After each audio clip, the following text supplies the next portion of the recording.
এরকম ভাই, প্রবাসের জীবন বহুত কষ্টের জীবন। প্রবাসীরা যে কষ্ট করে টাকা পয়সা কামায়, এই বেতনটা পাইলে একটা টাকা লগে রাখে না।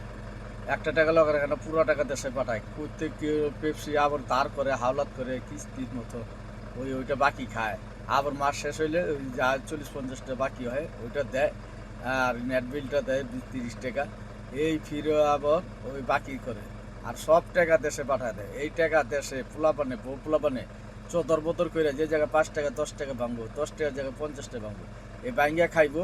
কোনো ব্যাংক ব্যালেন্স করবো না, প্রবাসী সব ছেড়ে দেবো। প্রবাসের রাতে কিছু থাকবো না। প্রবাসী লাস্টে দেশে গিয়ে গোয়া থাপড়াইব। বউ পোলাপানে কোনো দাম দিব না। আর বউ পোলাপানে তো বালাবন্দা খাইয়া খাইয়া শরীর মন ঠিক রাখবো।